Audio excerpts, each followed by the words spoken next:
let's cross down to Canberra then and catch up with Sky News' political editor Andrew Clennell, who's been all over this and just caught up with Llew O'Brien. Andrew, most Australians would never have heard of Llew O'Brien a day ago. Now he's created chaos here. Is he going to be an unstable influence from that Deputy Speaker's chair? Well, I don't know. It won't be from the chair, but the question arises after this vote this afternoon, Chris, just how many votes the government's about to lose. I mean, the opposition's saying they believe up to 5 Nats voted for Llew O'Brien over Michael McCormack's choice, Damian Drum. So, you know, we had that threat from Barnaby Joyce last week about a potential crossing of the floor. I think it's already happened. This was a secret ballot, a paper ballot. We revealed this morning that in the Nationals party room, Michael McCormack was asked whether he had tapped someone for the Deputy Speaker's job, that being Damian Drum, with the implication being that he'd done that to secure his support in the leadership spill against Barnaby Joyce. Mr McCormack said no, and David Gillespie, one of the MPs, is said to have called him a liar. So sure enough, Drum's nominated, but only after Labor nominated Llew O'Brien. Now, Llew O'Brien claims, I just spoke to him, he claims he didn't know before he was nominated and just decided to take it. But there's absolutely no doubt this is pretty damaging for the government. Scott Morrison got up and said how great. The Prime Minister said, you know, there were 2 nominees from the government. We've got an excellent one.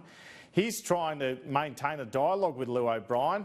The government believes they can keep him in their ranks, that he won't be on the crossbench, but he won't be in the Nats party room. Very unusual situation, but much more damaging is this situation, which again suggests that perhaps they've got a problem with the numbers on the floor. They've only got 77 seats. They've only got a 2-seat margin, as we know, Chris.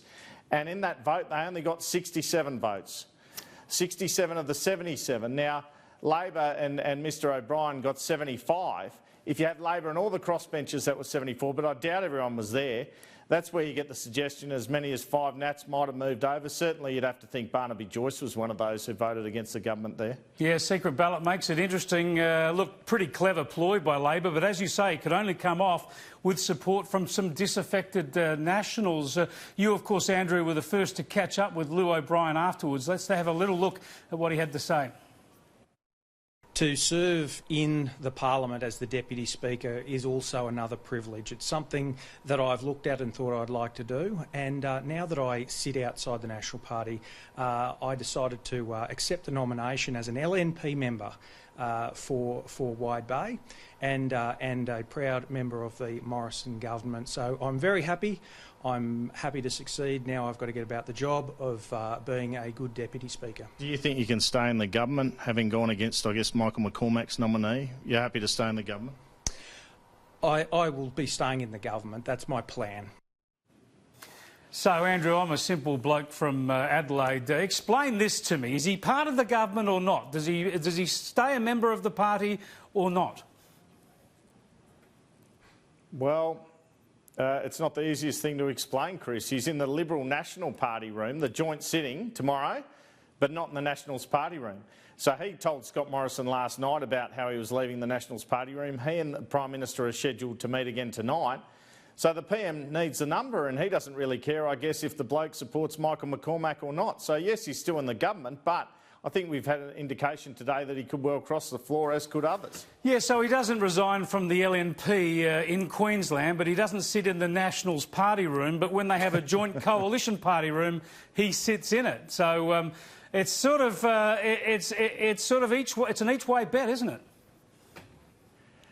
Well, it is a bit each way bet, and I think, you know, I think I described it as a half rebellion this morning, and now it's sort of a 3/4 rebellion, isn't it? He's nearly there. I mean, he's run against a government candidate, for goodness sake. So if that doesn't show a propensity to vote against the government, I don't know what does.